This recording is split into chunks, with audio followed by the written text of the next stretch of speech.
Right. Back's been killing me. All right. It says we're live. We'll give it a couple moments to catch up here. Right. Let's always have to remember to mute the darn thing. Oh, there we go. We are live. Woo-hoo. All right. Happy Wednesday night, 1776. How the heck are you? I am awesome. I am living the dream. Again, gonna retire tomorrow. So I'm doing great. That's good. Not true. I'm not retiring tomorrow. No. It's gonna be a long time before that. Oh yeah. Yep. Got 2 youngins, so it's gonna be a long time. That's right. That's exactly right. We're already starting to get some questions here pretty soon. But before we jump into that, first of all, howdy to every single one out there that's joining us and rolling in. Happy Wednesday. I hope everybody is doing well. Now, 17, what all is going on with you? What's new in your world? What are you working on, thinking about? What's inspiring you? Well, it's kind of a bunch of things right now. Let me see where I can begin. So I actually just got these in. These are the new Mag Guts, and if you can see that, but they're not the ordinary Mag Guts. These are brand new. These haven't even been released yet, as far as I know. So they've changed the design a little bit. They've made it a little bit user friendly for you if you're going to install them. So that's kind of cool. So I'm going to be throwing those in the Shield, because I know a lot of people were saying the Shield really doesn't have a purpose because you only get 8 rounds or whatever it is in this. I don't even know if it's 8 or 9. It's 9 rounds, because I just loaded the mag. Oh my God, loaded mag in a gun. But I'm going to be dropping the Mag Guts in it. So now we'll have some equal ground against the Glock 48, which I think is pretty cool. So that's pretty sweet. I got to do a video review on the 43X, and I still got to drop the Apex trigger in there. I haven't done that because I wanted to do it stock and show everybody the trigger and how horrible it is and why I'm changing it out. A couple of sights coming in. Pretty excited. I've been waiting to get my hands on these. I'm not going to tell you what it is, and then as we were discussing before, there is a secret. There's a secret surprise coming very soon, hopefully. And I'm going to leave it at that. But it's a huge surprise, at least for me. I'm super stoked about it, and I can't wait. But that's as far as I'm going with that. And I think that's about it right now. I'm going to do a reveal. It's a Taurus G2C. Oh, baby. Yeah, it is. That's actually 2 of them with consecutive serial numbers, because nice. I wanted to get them really bad. And it only cost me $150 for both. Nice. Collector's edition. Oh, yeah. Yeah. What's up with you, man? Actually, I was talking to some of the good people in the pre-chat about, and I think it might have been C. Kim was talking about, hey, when are you going to do a revolver? So here's the thing. I have one on the radar. There's only one other gun on the radar right now in terms of reviews. We've talked about it, the SIG P210. Whenever that comes around, because I really would like to try that. I've been curious about it for a long time. So I'm going to do the El Cheapo version. That's all I can do. And frankly, I don't really like the funky handle one quite as much anyway. So after that, I am going to do a revolver. Now, I've had some offers from some folks to try their revolvers out. So that's very nice. And I may end up doing that as well. But there's one that I've been very curious about to potentially have and make part of the collection. And that's the Smith & Wesson 929, which totally flies in the face of revolvers because it's a 9mm. And so it's probably the first revolver on the channel. If it's the 929 and a 9mm, is probably going to irk some people a little bit, but I think it's a beautiful firearm, and I like 9mm, and something that heavy shooting a 9mm, I think would just be a dream. So I don't know, man. That's the inspiration there. Yeah, I've never really had any personal liking for a revolver. I think it has something to do with the fact that, when you look at the prices between revolvers and striker fire guns, they're so close in price, and sometimes revolvers are more expensive. So I've never really, I don't know, I've never really had an opportunity, maybe one day, but I've never really had that desire to get into revolvers at all, which is probably a bad thing, but it's okay. Well, it's no different than some people don't dig 1911s or double action, single action, or whatever it is. So everybody's got their thing. And my biggest thing about revolvers, aside from some are so small, and if they're 357 or beyond, I mean they can be quite a chore to shoot, at least in my opinion. I'm not So Yeah. it's not as much fun for me.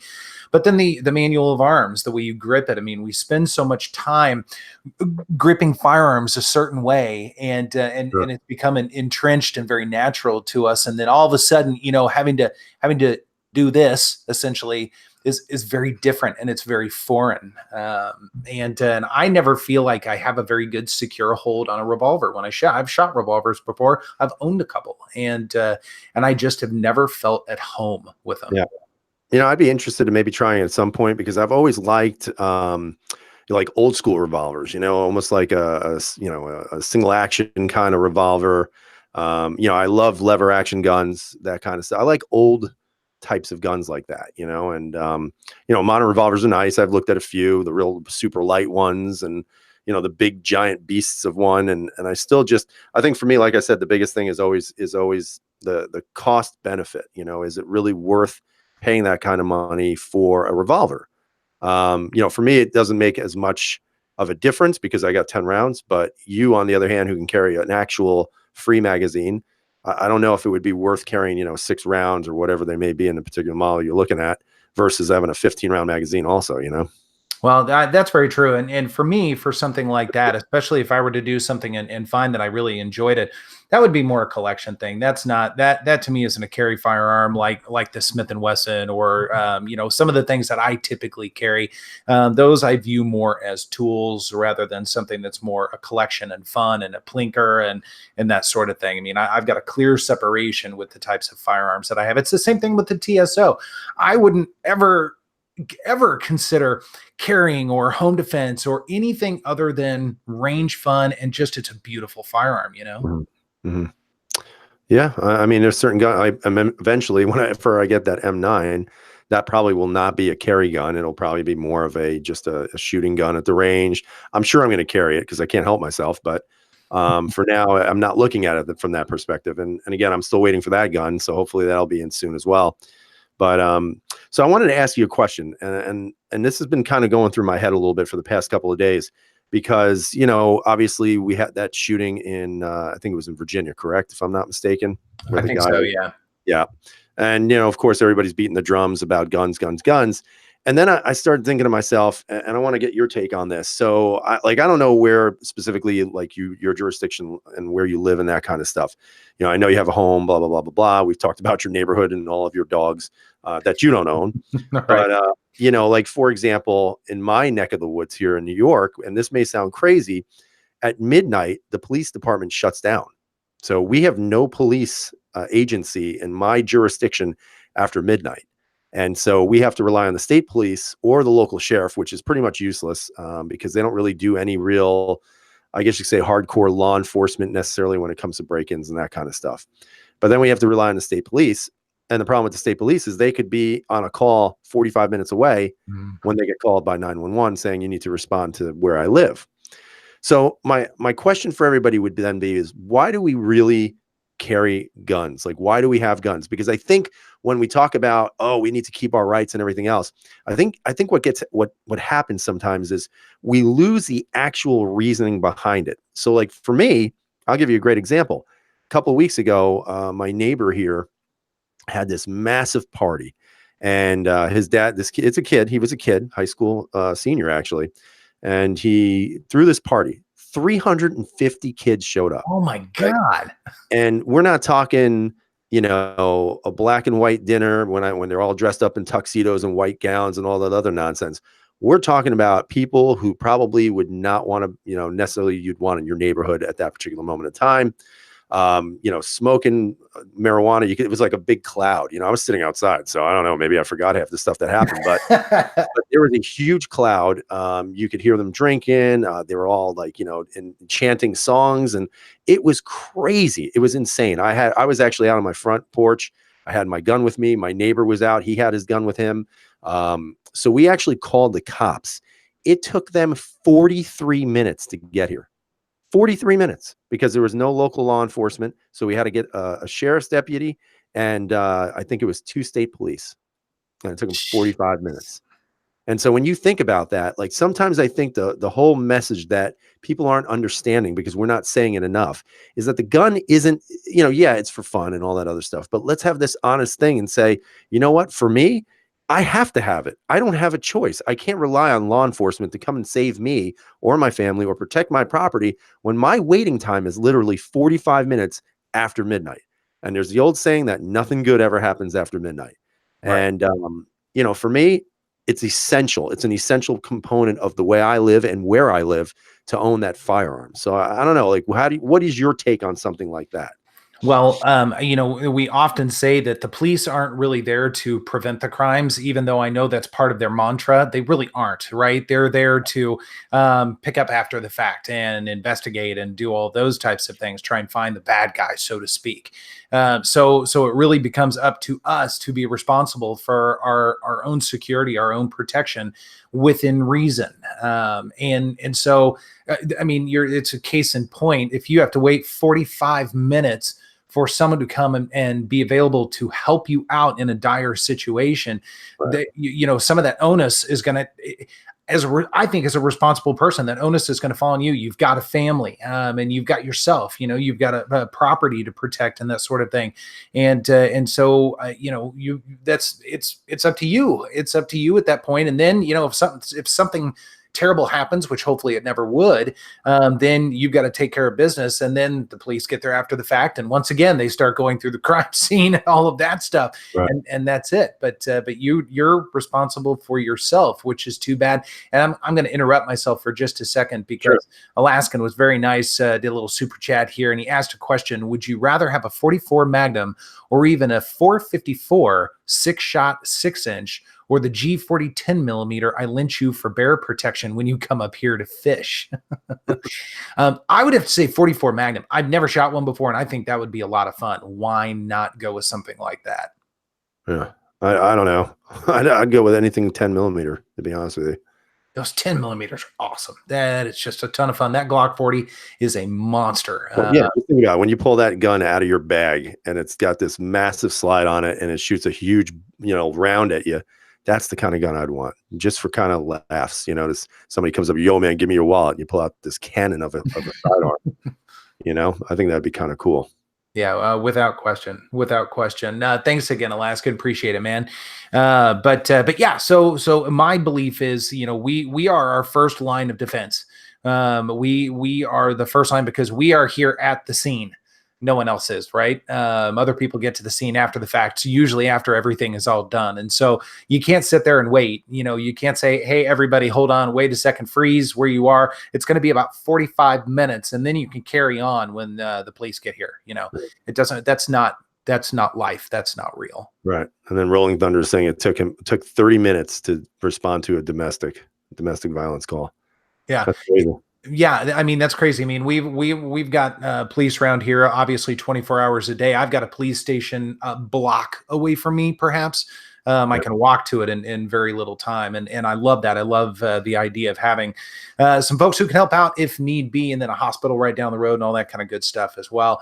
But I still, even with the police department a block away from me, I still know that I am my first line of defense. Right. I am at the scene, and I am here and hopefully capable of making good decisions, whatever those decisions happen to be, if the need arose. You are the warrior. Yeah, the warrior. That's exactly right. In fact, every night before I go to bed, I put some war paint on.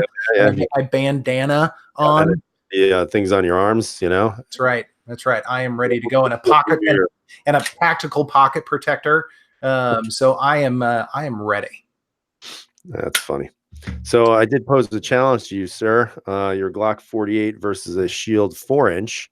So I'm looking forward to seeing if that happens this weekend. Hopefully it does. Yeah, it's on the menu. The video is already done and already uploaded. In fact, I got both of these guys out just for you. So I'll one up you. There you go. Right there. Look, show and tell. Look at that. Yeah. 43X. Wow. Yeah, I'm sorry, man. I don't have that. But yeah, no, that was a lot of fun. It was a fun video because these guns, and oftentimes with the If I Could Only Have Ones, the guns can be pretty different to one degree or another. These guys are They are neck and neck. Mm. And it was very difficult to come down and have an actual decision to make on this. And I have a feeling some people may not like the decision very much. I may not like the decision very much, but I just after some soul searching, and a flip of a coin, I made a decision. I mean, honestly, with both the guns, like you said, they are so close to each other in so many different ways, and in the way they're different are really small, minute ways that they're different. So it's not like there's this tremendous variance between the Smith and the Glock 48. I think the Glock obviously has the advantage with the round capacity, but that's an easy fix maybe with the shield. But I mean, they are so close together in so many different ways, and yet there's like little nuances to both guns that, depending on who you are, I mean, if you're more of that Glock guy, you're really going to be drawn to the 48. And it doesn't matter it doesn't matter if you put a pound of gold in that person's hand, they're going to still say they love that Glock 48. And the same thing with the Smith fan. They're going to enjoy and I'm going to say this freely. I just think the Smith for me felt a little bit more refined. And I think that was the word I should have used, because I think some people thought I was saying the Glock was made cheaply. And maybe I said that, maybe. But I don't think it's necessarily cheap was the right word. I think it was more refined in regards to some of the little things here and there. And that's why for me, it was the Smith that actually won the competition, because it just felt more refined. And I got to give kudos to Smith, man. They put some good products out. And unfortunately, people I don't think picked them up as much as they should. So, but I've been very happy with all the Smith & Wessons that I've owned, especially with the 2.0 series. So. Yeah. Yeah, no, they're great. In fact, I've been overwhelmingly impressed with the 3.6. It has actually stayed. I've decided to go ahead and keep that gun. I like it that much, and it's a good comparison gun when the 4-inch, which is so weird to say, but when the 4-inch doesn't work properly. But yeah, there are pros and cons with both of these things. Yeah. There are things I like and things I don't like about each one equally. And that was part of what made it so difficult, because I couldn't really, there was to me not a clear winner with them. And it actually came down to shootability for me. So I don't want to say any more about that. But anyways, a very interesting challenge. Much appreciated. I dig that a lot. So. Now, the other thing is I do have to say that, hindsight's 2020, but a few days, I've been playing with the shield a lot. I've actually put it in a makeshift holster for now. I haven't carried it, so don't freak out that I'm, carrying it in something that's going to blow my leg off or something. But one of the things I have to agree with you on that I didn't initially is this fiber optic front sucks. It's not as good as I want. And the reason why I'm saying that is because as I look down the actual green pipe that's on here, there's like almost like a green, or it's all green. And then there's like this one area that's clear. So it's almost like the green fiber optic isn't fully green through. Right. So I look at it and I point it up to my eye. The one thing I'm seeing is not really a bright green, but green with a whiteness in there, or clear, I think is a better way of saying it. So yeah, I'm initially I thought they were good, and they are good. You don't have to change them, so I don't think you have to. But I'm not necessarily as impressed as I thought I would be long term with these fiber optics. So they're probably going to be going. Yeah. That was one of my biggest criticisms of this, and I get that this technically is an upgrade. I would give Smith credit for that. However, I would actually prefer just the standard 3 white dots for this, because truthfully, I mean, when I would shoot quickly, and I'm sure it was my eyes playing tricks with me, because they're trying to find that high def, that's my spot right there. Yeah. And I have enough movement when I shoot. I'm not as solid as I once was. That's a weird thing to say. I couldn't stay consistent with it. And I knew there were a couple times where there were a few flyers that were my fault, and there were definitely some flyers that were my eyes' fault. Sure. And so, again, it's all personal choice. Some people absolutely love this sight setup. I just am not a fan. Yeah. And like I said, I blacked out the rears, but still, it is what it is. Like I said, if you don't have to do any changes to either one of these guns, the 48 is good. The trigger, I like the shoe of the trigger better than like that hinged, but I still hate the trigger on the 48, and I still hate the trigger on the Smith & Wesson. And if Glock would just have that stupid trigger safety recess into the shoe, it would be a better trigger. I mean, it's not going to be, you're not going to sit there and pull that trigger and say, oh my goodness, you're never going to do that on a Glock. Are there some gens that have better triggers? Yes. Gen 5, I think, has the best trigger of all of them. But with the Smith, that stupid hinge, I mean, who is designing that hinge trigger and why are they sticking with that? And I'd be interested to know if anybody has an idea of why that is, because I just think that's one of the downfalls of the Smith. Overall, great gun, but that trigger's terrible, but easily changeable. And so, again, you don't have to change anything if you don't want to, but at the same time, it does add a benefit. I feel like it's just a better position of comfort for the finger. And that's what I want when I shoot, or if I'm carrying my gun and I'm able to get good shots on target. So, Right, right. Yeah, no, I hear you. With the hinge. I think that was Smith's answer to the safety lever, and I think for them it was saying we think we can do something a little bit better that's more comfortable. And I would say I think it is a little bit more comfortable because it's totally flat, or at least it's smooth. uh, So I give credit there. But my biggest problem, my biggest hang up with these triggers, I feel like I can break them.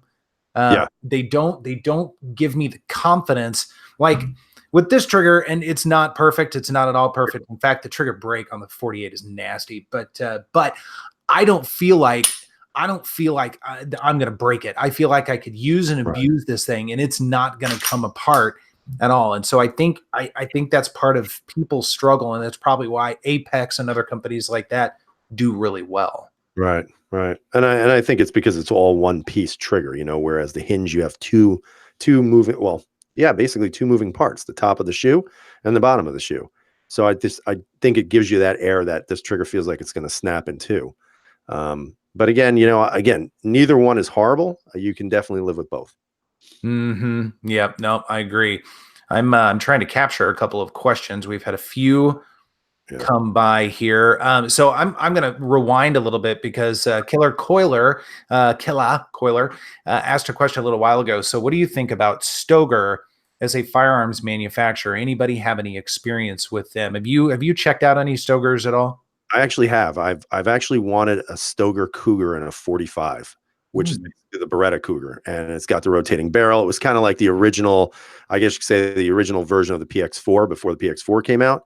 And I had been looking hard at a Stoger Cougar that was in my local gun shop, and they wanted, like, in my opinion, it was a little too high. They wanted $400. I think they could have probably should have dropped it to around 350, 375. But somebody bought it, and it's an all. I think I can't remember if it's all steel or if it's an alloyed frame with the steel slide. I can't remember, but the gun is big, it's bulky, it's heavy. But man, what a nice feeling gun!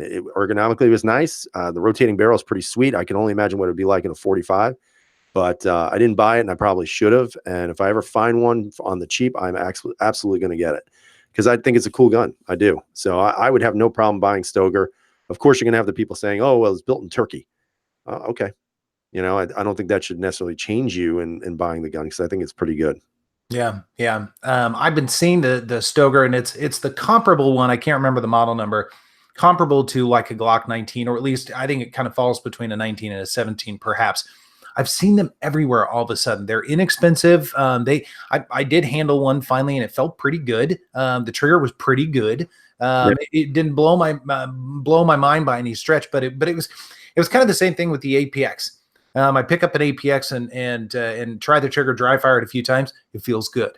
Right. Doesn't blow me away, doesn't wow me necessarily, but if somebody handed me this and said it's reliable, run with it, I would probably be okay with that. Yeah. Yeah. I wouldn't have a problem buying that gun. And I guess what they've designed it basically from the APX. So I've heard that the internals are very similar to the APX, which you and I both know is a fantastic handgun. So I don't think you go wrong with something like that. Right, right. Young guns, always with the save. It's the STR9. Thank you very much for that. I will look into one of those at some point in time, and I think part of the incentive on that is, again, it felt pretty good, but it also isn't very expensive. So that makes it a little bit more palatable, especially to get in and try a review. That is definitely potentially on the map. So there were a couple of things, and there were a couple of just questions. And Eric Davis had asked if I had kept the X Compact. Yes, I had the X Compact and the X Carry. That X Compact, I love. That firearm is fantastic. I mean, it solved some of the problems that I have with the P320. In fact, it's funny. I was talking with my mom actually a little while ago. They just got back from a trip and catching up with her, and she said, She was watching some interview with a guy, and he was talking about the Sig Sauer P320. That my parents are not gun people. Keep in mind. And I was so impressed that she remembered the make and the model and all that. And she was talking about this guy and his experience. And she said, I looked at your channel, and you've done several of those as well. Yeah, I've kind of done them all. But the X Compact, it solves the problems. It doesn't have some of the muzzle flip. It doesn't sit quite as high. I can get a little bit more around it, and it feels a lot closer to what I really enjoy about a compact firearm. Yeah. Yeah. That's interesting. Now, when you started a YouTube channel, did you tell your mom? Absolutely. Yeah. I have no reason to hide that from anyone. Did she laugh at you and say, "What are you doing?" Not at all. They said, cool. What can we do to help? I still don't think mom believes me that I have one. Really? Yeah. No. I'm pretty open about it. I mean, some people that I work with know that I do it. And it's one of those things that I don't bring up in conversation. I don't be like, I'm totally into guns, dude, because not everybody appreciates that. And you don't want to start off a conversation with that. You don't go to a restaurant, walk in and say, "Do you know who I am?" I am KS Gun Guy, damn it. I want the best table you got in the house. Right. You know? Right. I will tell you, and you're going to laugh at me for this and probably bring it up from here on out, but I'm okay with that because I laugh too. This was probably a year ago, maybe more. I called Frontier Justice because I was looking for a firearm, and I know most of those guys there, but I didn't recognize the voice, and he wasn't giving me the answer that I was really looking for. And I was like, do you know who I am? and so later that day, when I went into Frontier Justice, several of the guys immediately looked at me and said, do you know who I am? And so that has kind of lived on for a long time. And it was a very humbling moment where I said, oh my God, I totally said that. That was awful. I will never do that again. I will never do that again. Yeah. So I've never had that experience. So I don't think anybody knows who I am, actually. Yeah, but well, once in a while somebody will say, "Hey, man, aren't you that guy?" I'm like, "Nope, not me." Yeah, I don't know.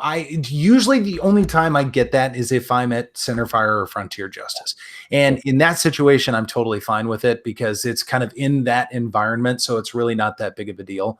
Sure. I have not had somebody come up and say something outside of that, and I'm very thankful for that because I'm not sure how I would act. And it would probably be a little bit of, I don't know how to act. And also, I don't necessarily want you to say that name out in public because I don't want it to create weirdness at all, Yeah. Yeah. It's tough, but it's part of the deal, I guess, No, that's exactly right.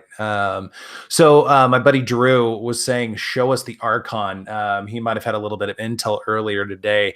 And so you guys know I'm a really big fan of the Archon, and so much so that I did have to add to the collection, and I got the FDE one, and it's cool because it's almost like a copper. Yeah, on top, and I love the way this thing looks, man. I think nice sheen to it. The picture you sent to me has a really nice sheen to it. When the light hits it, it's like it's not even like it didn't even look copper; it looked more gold, like a gold. Yeah. It all depends on the light, the way the light hits it a little bit. But I'm a huge fan of the Archon. I think it's a fantastic firearm. I think it's a fun gun to shoot, and it's weird and different and unusual, and I like it. Yeah, I believe you like it. I definitely believe that. They're fun. I need to send one to you to try it. I need to try and get some 10-round magazines for it. Pretty sweet. I was tempted to buy it. I'm not going to lie to you and say I wasn't, but I was recently tempted. But I'm still waiting for the prices to come down a little bit more. I still think they're a little too high, and I'm hoping within the next maybe 6 months or so we'll see them a little bit cheaper. Maybe not. Well, it's weird. In some places they've gone up to 900. So when I was looking around for they're calling it the FDE model, and I don't really think it necessarily is, but in a lot of places it was 900. So that was certainly more. I mean, I think I paid $8 for the black one. So got it under MSRP, thankfully, but they've stayed pretty firm on that. Yeah. So, it's taken me 4 years to be able to have the balls to go out and buy a gun that expensive, and that was the M9. But I'm still shaking my head saying, God, did I spend way too much money on this? But again, once I get it, I'm sure I'm gonna love it. So Yeah, no, I think you will, man. I think you absolutely will, and I'm excited for you on that. Kathleen just said buy them before they go out of business. Uh, Oh, let's see. Have we missed any questions out there? I know Fu Master Chu had asked if I'm still liking the STI and if I would buy it again. Kind of that tactical toolbox, knowing what I know now, sort of thing. 110% yes, all day long. That staccato P is it's awesome. It's yeah, absolutely awesome. yeah. Yeah. Yeah, they're nice. They're definitely nice. It's with really any of those 9mm 1911s, it's a very different experience than shooting a lot of other firearms, and part of it's because I think, and I make this observation in the STI video, you can really feel the slide work when you're firing it. You can feel all the mechanics much more so than you can with a lot of other firearms, and I think it's such an unusual experience. And I think part of it is because of the weight and because that slide is moving a little bit slower, perhaps in some other firearms, it's not necessarily as quick as some, although they can run pretty quick. But you could just, man, you could feel it. And it's such an unusual and fun sensation. It's weird, man. Hmm. Yeah, I probably won't experience that anytime soon. So I'm just going to live through you vicariously at this point and enjoy it. So yeah, like I said, right now I'm not in the position to be spending that kind of dough on guns, although I'd like to be, and maybe one day. But right now, no. I'll stick with my budget, which is fairly low. Yeah, no, well, I totally understand, man. I totally understand. No doubt about that. Uh, So really quick, Hunts for Food asked, when is the Steyr MF, or is it in my future? It's in all of our futures. Once that gun becomes released, they just cannot get them stateside. And that's been the big problem. Right now, Dan has been the only guy who's actually had the ability to shoot that bad boy and do a full review, so we'll see. I don't know. I want to get my hands on one. It's a beautiful gun, and I'm hoping that it'll at some point come out. But I've been saying that also about the Caracol. Still waiting on that. So I do have my Steyr L9 out here. Love this gun. Fantastic gun. yeah, So I've never shot the L9. I need to at great. some point. It's so nice. And the long slide, man, this thing just goes and goes and goes. Um, and it's just a really nice shooting handgun, and you can carry it. It's got the smaller grip with the long slide, so it's a very carryable gun.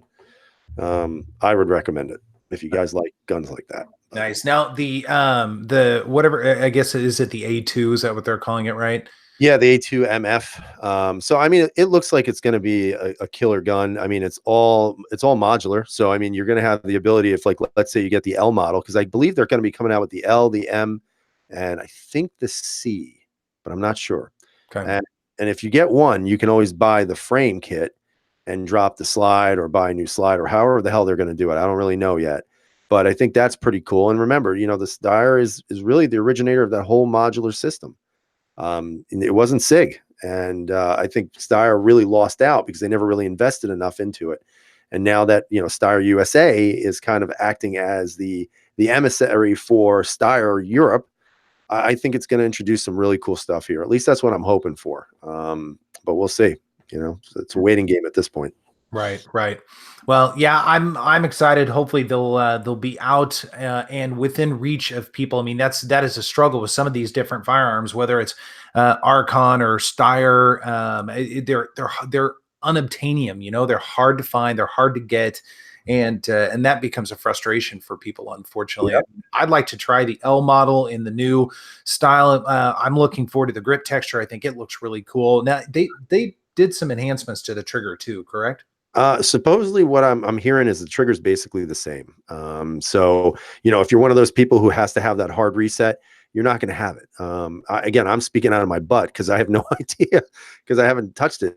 But what I'm hearing is that there hasn't been anything really changed with the whole trigger, or anything in regards to its components. Most of it is going to be not only the aesthetics of it, because they've changed a couple of looks to it, but also just the usability, I guess. You have a better stippling on the frame. You've got replaceable side panels and a rear panel, which is sweet. They've added a slightly longer beaver tail. So I think, and the magwell has been blown out a little bit. So I think overall it's going to be a great gun. And if it's anything like the ones I own, You can't beat them. I know there's people out there who's had problems with Steyrs, but I've never had one problem.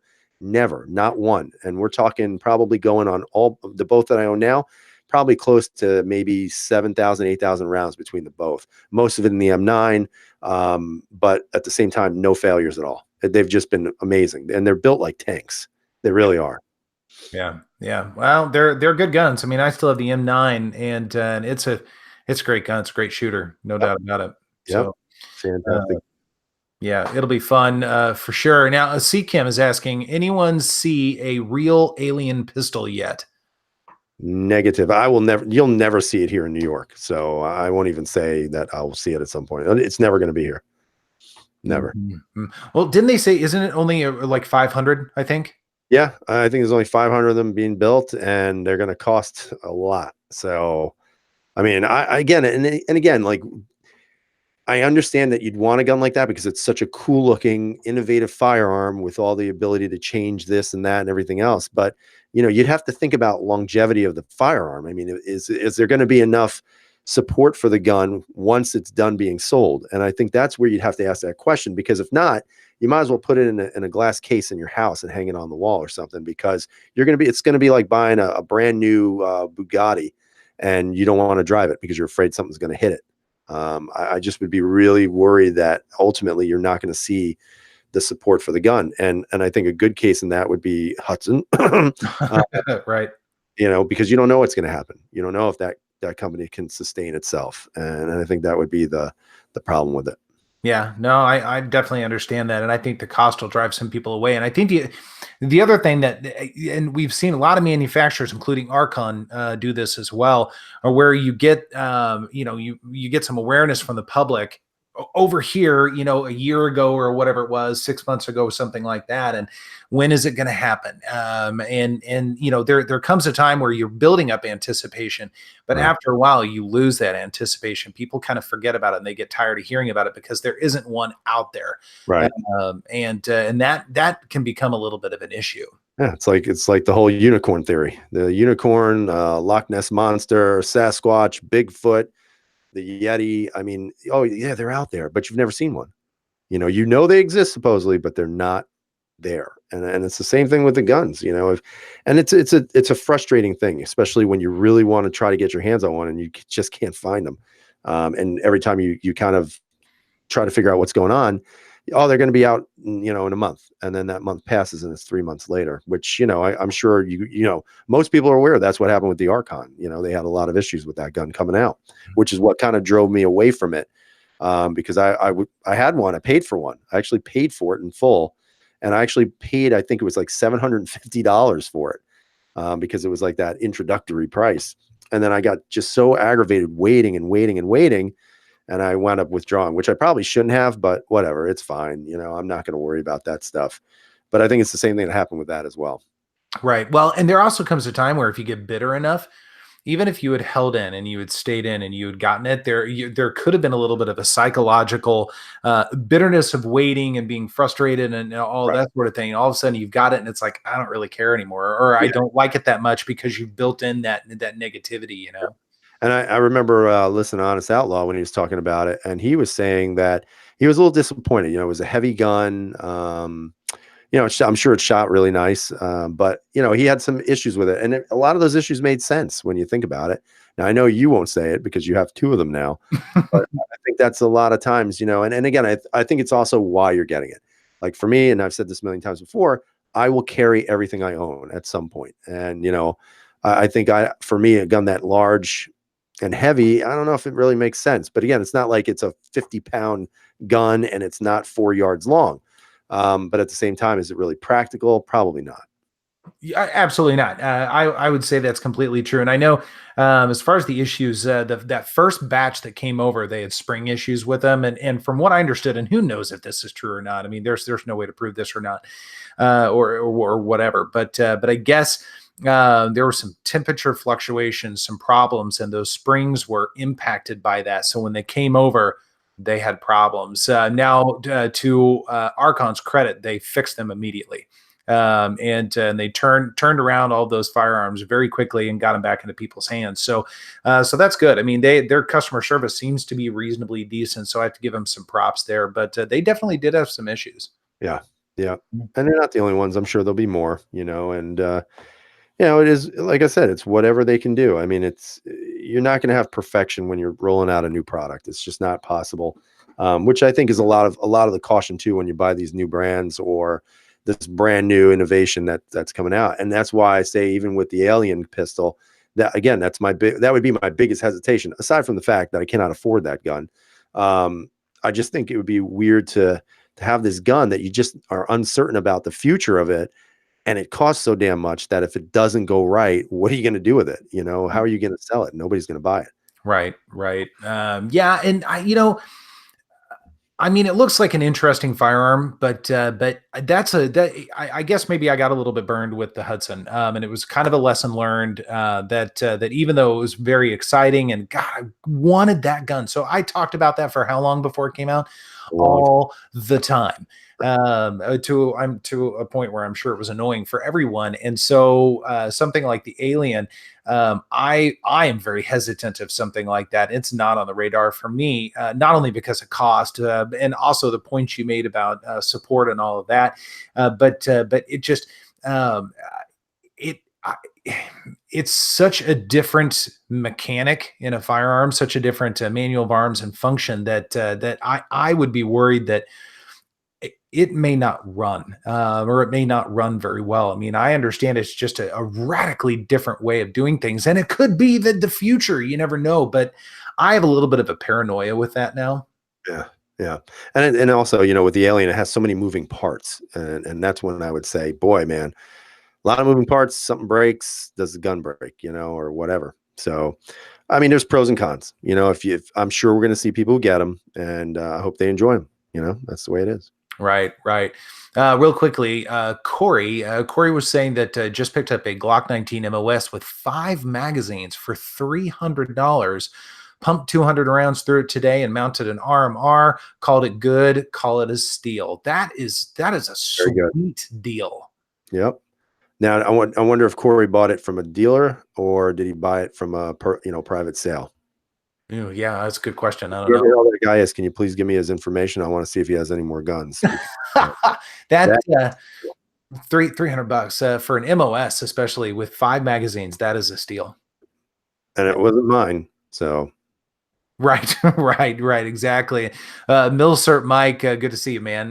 He was saying, didn't you say that 4 out of the 6 Hudsons sold in KC were sent back? I don't remember how many total were at the time. It was something close to that, and most of them had been returned and or sold aftermarket almost immediately because they had problems. So now that was third hand from one of the gun stores that I work with around here, but some of them had come to them, had been returned to them. So who knows? Who knows what that means? That's never very good. No, it's not good. A new manufacturer, but now you know what happened. So. Right. Dexter is saying limited production is a sign of a collection, and it could be. I mean, and to some people, that's the important thing, the cool factor. And if you've got disposable income, and bless you if you do, and those types of things like the Alien, or what's that other one that starts with an M that's coming out? I don't know. This one, Big Johnson's been talking about quite a bit. It kind of looks like that Glocky. Is that the one we're talking about? No, it's a double action, single action. I can't remember. It's kind of a bigger firearm, but I can't remember the name of it right now. I'm sure it'll come to me in the middle of the night or something like that. Caliber gun. The which one? The big caliber gun. Is that the one? No, it's not big caliber. I think it's a 9mm. I don't know what the hell it is then. Yeah, I can't remember the name of it right now, but it's another one that I don't think has come out yet, but he's very excited about. You'd think he'd be watching right now. Right. But European tour versus this, come on. Well, sure. Who cares about Europe, right? But it's to Dexter's point a little bit. Some people, huh? Is it the Monarch? The Monarch. Thank you. That's Dexter just put it down there. So yeah, the Monarch. Yep. Okay. So the Monarch. So I knew it started with an M, but again, to the point, to some people that sort of rareness and unusual and uniqueness with firearms, that's the thing. That's the thing that they're after, and it drives them. I was at Center Fire picking up the Archon a little while ago, and there was an estate sale. Some firearms are in there to be sold. One of them was a tiny little CZ that shot like a 7.62 or something like that. A Yeah. little teeny pistol, and I'm sure very European, and I would imagine probably somewhat rare. I don't know. It was very interesting. Not something I'm very interested in, but still, I think that's the kind of thing that drives a lot of people to collect. You know. Yeah. No, I believe it. And you know, it's funny because you always say about what's available in your neck of the woods, and I tell you, man, it is rough up here. You cannot sell any guns privately because nobody buys them. The amount of availability of firearms here are just, it's very limited. You actually have to go to somebody, you have to order it special, and it may even cost more to do that. And it's so frustrating. It really is. It's very frustrating to live in an area where you just don't have the opportunity to see what you want to see. So a lot of times you have to just go and buy it, and then whatever happens after that. Mm. So it's, you know, there are not a lot of places where you can find milsurp anywhere. You know, the guy that I go to, Walkill River, he's got some pretty cool milsurp stuff in his shop. Some really cool stuff, some old bars, really nice stuff. But that's it. I mean, everywhere you go, it's Smith and Glock, Smith and Glock, Smith and Glock. And every once in a while you find some CZs, but it's always the high-end CZs. So you don't even get a feel for any of the other CZs that are out there. You know, I'm not even talking about P10s. I'm talking about, like, you know, the P01s, the PCRs. You know, you just don't find that amount of options here. And it is very frustrating to be in an area where they just don't get it.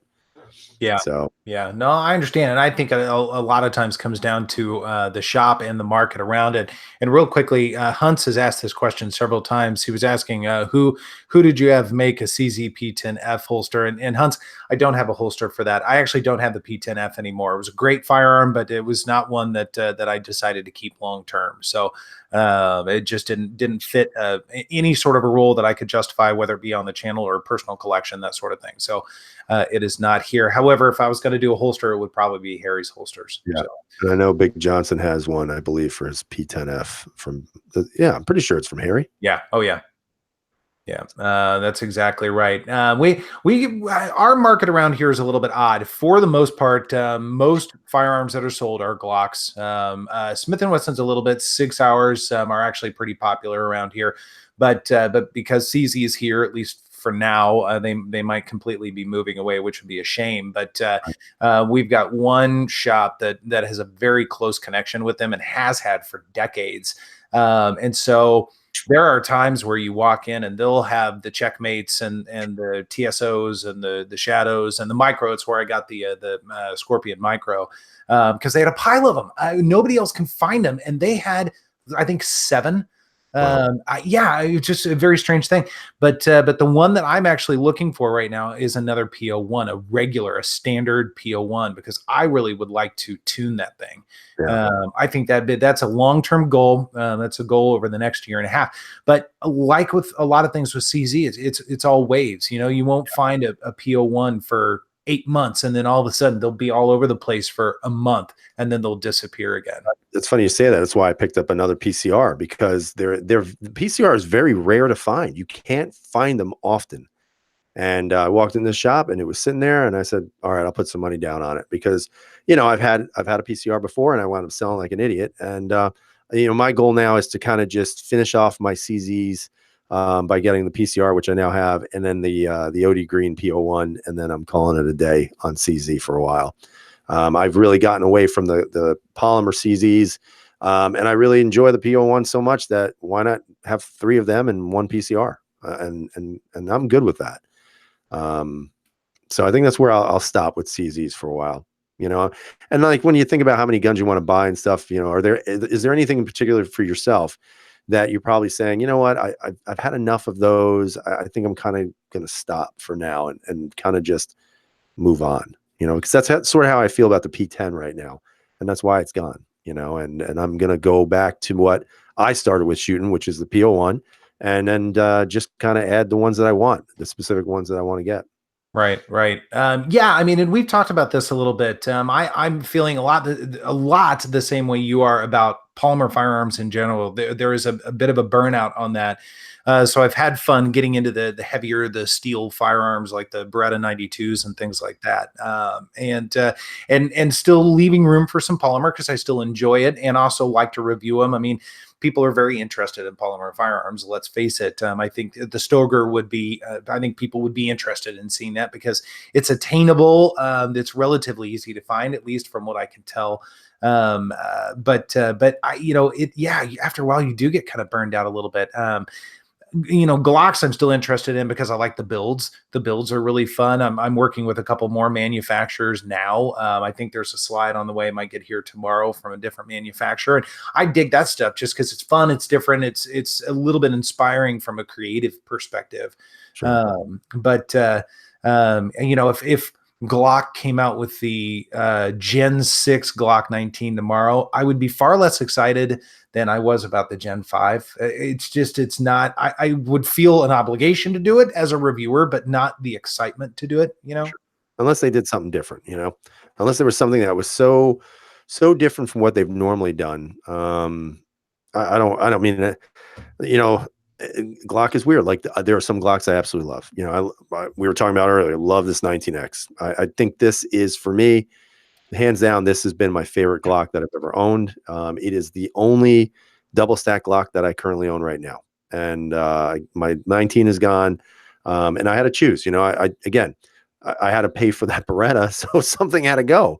And I just couldn't get rid of any of my other guns that I favored more. So I actually wound up getting rid of the Gen 5 MOS and the P10 to be able to afford that gun. But I just couldn't part ways with this 19X. I still think they did such a great job with this handgun. And how the hell SIG beat it, I don't know. Yeah. But I love it. I love that gun. No, it's a great gun, no doubt about it. I think for me, you were saying something would have to be really different. It would have to be the rotating barrel. That would be the thing that would cause me to say, okay, I'm excited about this. I really want to know what it's like, what the shooting characteristics are like, and if it's gonna fail. I would want to know that. And even that would be controversial because, a lot of people will say, well, the PX4's biggest flaw is that rotating barrel. You get a little dirt, a little grime in that barrel, it locks it up.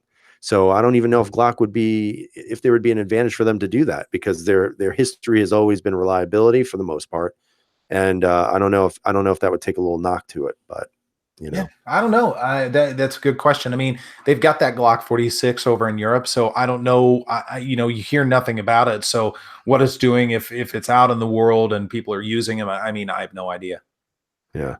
And then again, you also have to think about it. Are European police departments, because I believe it's only for police departments. I don't think it's for the military, as far as I know. So are European police departments differently run than, like, let's say, American police departments? Because it's really like apples and oranges. You think of the type of crime we have here. You have urban areas, high crime urban areas, that type of stuff. So you need a very reliable firearm in case you need it. But I don't know. I don't know how that would work in Europe because the availability of guns in Europe is so much less than it is here. So maybe you don't need that necessarily, that 100% reliability, so to speak, because the likelihood of you encountering somebody with a firearm is probably less than it would be here in the US. Yeah. Yeah. No, that's a good point. And Range Randy actually brought up a really good point too. He was talking to C Kim and saying, I would probably buy a steel frame Glock 17. What do you think about that? I don't know. I'd like an alloyed frame Glock 17. That would be sweet, And now that SIG came out with the tungsten infused frame and it's got, Iron Man in there and everything else. I think it'd be kind of cool to see Glock do something like that, or another company do it. Because, SIG, I'm not a SIG guy. You know that. I'm not a SIG fan. But SIG, you got to say, man, they push the envelope when it comes to innovation a little bit. They're not always 100% reliable, I guess is a good way of saying it. But, I give them credit for that because they're always pushing the envelope. And I guess if you don't have to because you've been so successful for so long, but it would be interesting to see just kind of that little push to say, all right, you think you got game, SIG, wait till you see what we got coming. And I just haven't really seen that from Glock. So maybe not. Right. Well, no, that's exactly right. And SIG doesn't always get it right. They certainly have bumps in the road, as we all know. But I would say that is very true. And Fu Master Chu has an interesting question as well. He was asking both of us, what is the most money you would spend on a pistol? God, I'll let you go first. I got to think about how cheap I am. Fu, it comes down more to timing than anything else. The channel has a budget, and it depends on what's being sold, and if there are enough things sold, and there's enough stockpile, and I'm trying to do that a little bit more to allow for some fun and more expensive things like the STI. Even though like the Staccato C, I don't have it anymore. I couldn't do them both. One of the two Berettas that I have will go. I might keep one. I might not. I might not. Who knows? But I don't know that I necessarily have a threshold. It's all timing. It's all how much I have, but it's also most importantly what makes sense to try out. I have to really be interested in wanting to try something out.